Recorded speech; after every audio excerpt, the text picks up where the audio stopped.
So, who are the best 10 strikers in the UFC at the moment? Well, I've already done this video, I'm not going to lie. I did it about 2 months ago, and I need to redo it again because let's just say there's been some big changes in the UFC, and it is with my pride and joy that I get to confirm that Israel Adesanya is not even in the top five after winning last time's list.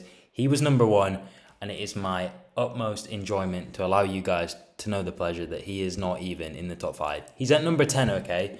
I'm going to give my reason why, okay? So, what we've just seen last weekend, which I predicted, by the way, go and check that video out on my channel where I predicted the Sean Strickland decision win, is that Israel Adesanya got shut down, okay? He got completely nullified on the feet. I've never really seen him get shut down like that before. Sean Strickland checked 90% of his kicks, and he absolutely put a boxing clinic on him, okay? Adesanya's boxing is extremely, extremely flawed. It's the biggest hole in his striking game. This guy is a kickboxing merchant, okay? You close the pocket on this guy after checking his kicks, he doesn't know what to do. He just circles away, and when you close him down, like Sean Strickland did, he had no idea what to do, and he was getting clinicked. This guy was getting smacked up. If there was another round, Sean maybe could have found a finish there. You never know. He had a very good first round against him, dropped him, absolutely annihilated him, 4-1, probably 5-0.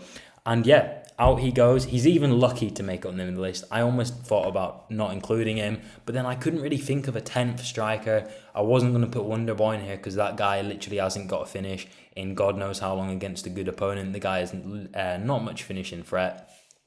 So all you Wonderboy haters can cry about that one. But yeah, Israel Adesanya 10, obviously, the third best striker at middleweight, I guess now.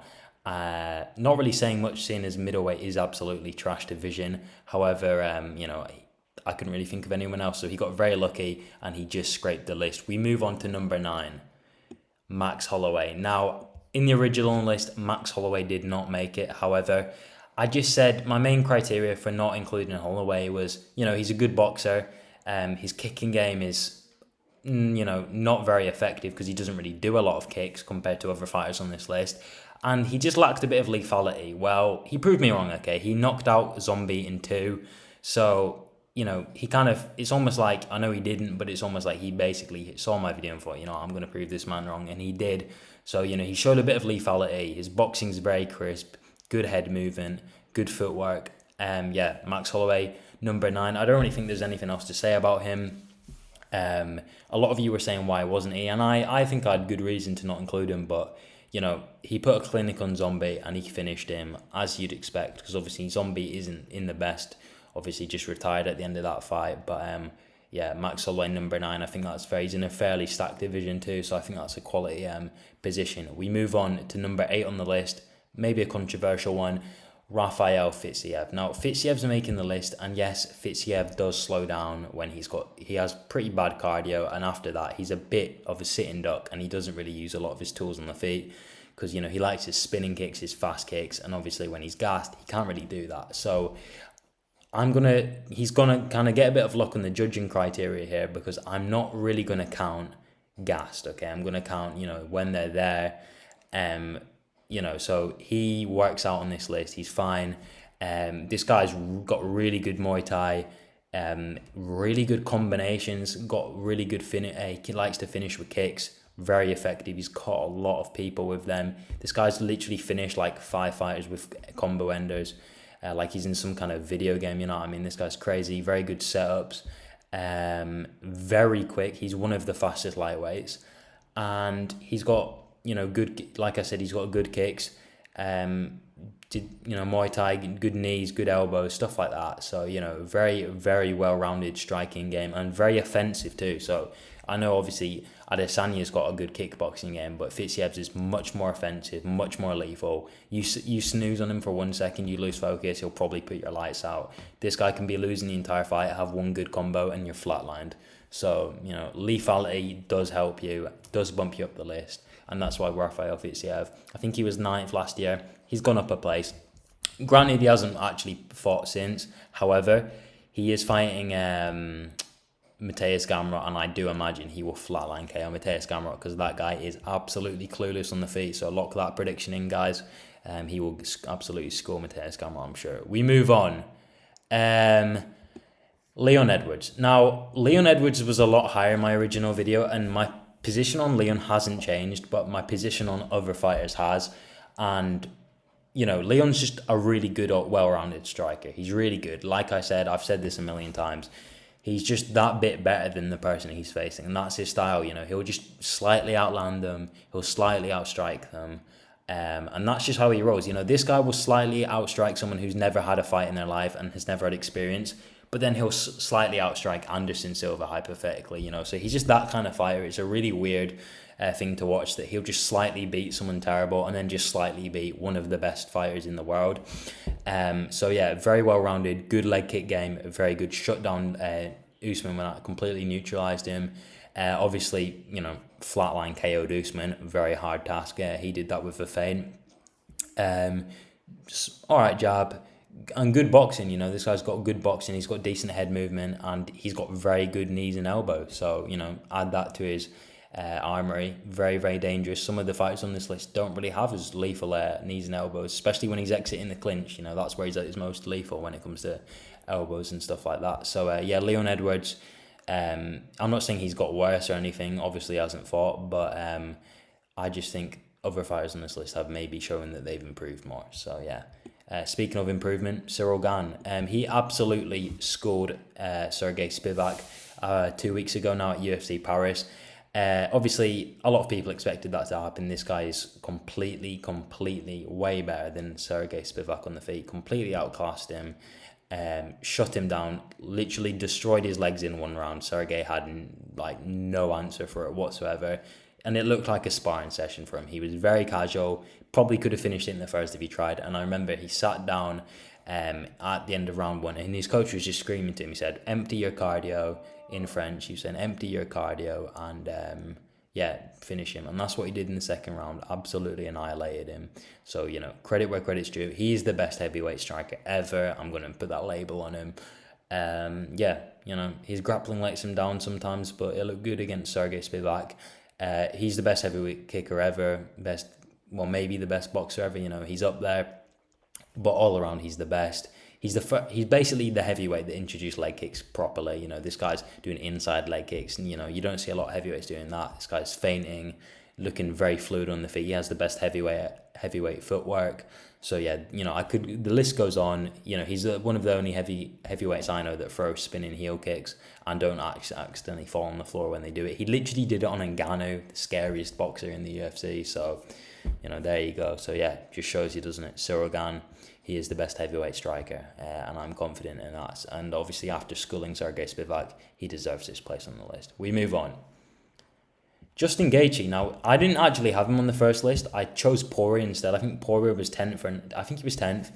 I thought Poirier was better than Gaethje at striking. I was wrong. I'm going to hold my hands up. Poirier is not as good as Gaethje. Poirier's decent, but Gaethje's just a level above him. Gaethje is a world-class striker, okay? This guy is probably the best striker at lightweight. He's better than Fiziev, I think. Well, we know he is. He beat him. He won 2 and 3. This guy's boxing is on another level, and he added kicking. New fighter, head kick Gaethje. I've literally never seen him throw a head kick before, as far as I can remember. Before the Poirier fight, the second one, and he threw it in the first and it missed, and I was thinking, oh my god, we might be seeing the dawn of a new mythical fighter here, head kick Gaethje. And second round, turns out I was right. This guy absolutely destroyed and annihilated Poirier with a vicious head kick KO, and I assume he's going to be doing that a lot more now, and it just makes his game very much more complete, because this previous to that, he'd throw leg kicks. He had very, very strong leg kicks, but he'd never throw a head kick, ready for a body kick. So now to see the kicking game has evolved with Gaethje, he's looking very, very lethal, very solid. And his head movement's pretty good, and his blocking's good too. He's got a good guard. So I'm happy to give Justin Gaethje number 5 on this list. I think that's fair. Very, very good boxing, like I said. He is the best lightweight striker, because he's better than Fiziev. We know that. For now anyway, at least. And I'm happy with that pick, and I think 5's fair. And there he goes, Justin Gaethje. Number 4. is Sean Strickland. Now, Sean Strickland obviously wasn't on this list last time. We actually didn't think he was the best striker in middleweight. Turns out he's probably top 2 now. This guy did something that no one's ever done before and completely shut down Izzy. Neutralized his game, like I was saying earlier. He has probably some of the best leg checking game I've ever seen, especially against such a high caliber striker. His reaction times are insane. I guess it's because he spars literally like every single day, he says. And you can tell this guy's head movement is really good. It's really improved. And he undoubtedly has the best Philly shell ever. He's somehow making the Philly shell work at the highest level in MMA, which is absolutely crazy to me. And this guy parries, like over parries at championship level, which is just insane to me. And he makes it work. And his boxing is the best in middleweight. Okay, I'm proud, I'm prepared to say that Sean Strickland has the best boxing, pure boxing, in a middleweight division. His 1-2 down the middle, unbeatable. He genuinely has the crispest 1-2 in middleweight. It's absolutely amazing to watch. Very crisp. Nearly finished Adesanya with it. His head movement, like I said, very improved. His accuracy is so underrated. He literally lands every shot on Adesanya. And his combos, I saw him ducking strikes and then landing body shots and then coming up for the head and landing. I was like, oh my God, it was like he was in the UFC 4 video game landing combos. It was absolutely amazing to watch. This guy is legit. What improvement we've seen from him. And the craziest part is he didn't even throw a leg kick. And I'm starting to think that maybe leg kicks are overrated, guys. They might be actually more of a flaw, because this guy checked every leg kick and just didn't throw one and absolutely dominated Adesanya. So there you go. So on Strickland at number 4, Adesanya fanboys aren't going to be happy with that, but it's not my fault. Your boy is absolutely terrible when he's on the back foot and faces someone that actually walks forward. And yeah, it just shows you, Alex Pereira is really good because he put him out of there and won. And come to think of it, when has Sean Strickland, other than that fight, ever been outstruck in the last 3-4 years? Never really. This guy's just put on clinics on everyone. So yeah, and also he's fought a lot of tough dudes. So I'm kind of not surprised he hasn't got finishes, but his power isn't immense. However, his 1-2 is really accurate, so he can find finishes with that. I'm sure he will in his next few fights, and I do think he will beat Adesanya in the rematch, which is probably going to happen, unfortunately. We move on. Number 3, Volkanovski. Now, Volkanovski, I think between videos on my top 10 striker list, I think he might have fought Rodriguez or he just fought him. And my position hasn't changed on Volkanovski. Very, very good. However, the 2 areas he lacks the most is his power isn't 10 out of 10, it isn't 9 out of 10, it isn't 8 out of 10. So he's not the most powerful guy in featherweight or lightweight, obviously. Very accurate. However, like I said, his lethality isn't 10 out, it's not world-class level, it's not Pereira level. His defense is slightly lacking. I think that's another area of Volk's game which isn't, world class to the level of some other people on this list, such as Strickland. I think he does have maybe the best defense in the UFC. Maybe it's out there. You've got to put him up there. And Volk, he gets caught by kicks a lot, and his main struggle is rangy fighters who kick. Holloway's rangy, doesn't really kick a lot.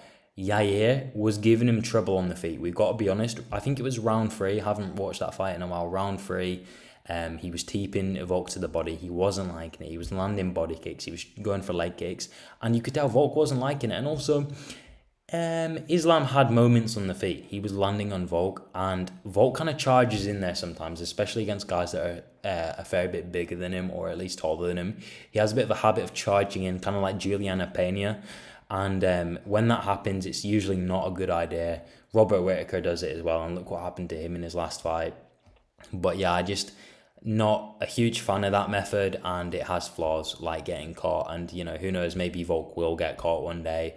Honestly, wouldn't surprise me with the year we're having in the UFC. But yeah, so he does really need to iron that out, because against a really high level striker, he may get caught. But yeah, other than that, Volk is very good, fast hands, accurate. Very good mix-ups. This guy, you don't know what he's going to throw next. The only thing I don't see him throwing a lot is head kicks, because he's pretty short for a featherweight. And yeah, and also when he's not, if he's having a struggling striking, he'll just shoot. So, that's maybe what sets him apart in a way, though, than these top-level guys, because as you know, most of the other guys on this list are primarily strikers. So if it isn't working on the feet for them, they're just going to stay on the feet and try and make it work. Whereas Volk doesn't really have to worry about that so much, which is maybe why he doesn't really care about his striking defense. You never know. Yeah, but I'm happy with Volk as number 3 on the list. We move on. Number 2, it's Sean O'Malley. I don't think this should surprise people. I've always rated Sean O'Malley. I've always thought he was a great fighter. This guy's really high level. He always has been. I think the UFC were kind of holding him back early in his career. I'm not really sure why. I'm fairly confident that even 2 years ago, he would have been schooling the top 5 guys. And we know that now because, as I predicted, he would knock out Aljo in the second round. He did. And it was clear, at least to me, this guy was on a whole new level of striking to Aljo. And, you say what you want. Did he beat Jan? Did he not? Who cares? It was such a close fight. You can take it either way. However, I think, I don't know. But the point is, Aljamain Sterling got knocked out by Sean O'Malley. Peter Yan did not lock out Aljamain Sterling, and he had 2 whole fights against him that both went the full, one of them went the full distance. So he had 25 minutes to do what Sean O'Malley did in give or take 7 minutes, and he couldn't. To me, Sean O'Malley is more dangerous. Very, very good counter strike, and what sets him apart from a lot of strikers is, especially Israel Adesanya, is this guy's even better on the back foot, I think. A lot of fighters obviously like to be the aggressor, especially like Fiziev, Poirier, Strickland. However, I think Sean O'Malley is actually better, and he's openly admitted he prefers actually maybe striking on the back foot. And I'm not surprised this guy's got elite footwork, very fast hands. He's rangy too, and he has underrated power. He doesn't look strong, but trust me, he's got fairly big hands, I think, and I think it really makes his punches heavy. And probably the best counter striker in the UFC at the moment, maybe. Good head work, good head movement. So Sean O'Malley, number 2. I think that's fair. And he's getting moved up this list. I think it was at 5 last time, but KOing the champion who has only been flash KO'd like once in their career. I'm pretty sure before that, you get good credit.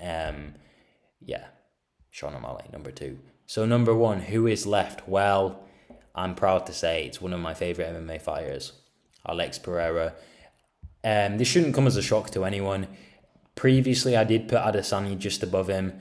Maybe that was just to calm the YouTube audience down. But now we know that Adesanya got lucky against Pereira. I'm actually kind of maybe thinking that second fight was a fluke, and 9 out of 10 times Pereira would have won that fight. Because all I'm going to say is, you can say what you want, but Pereira was winning that fight. Okay, he was winning. He was absolutely destroying Adesanya's legs, which we see.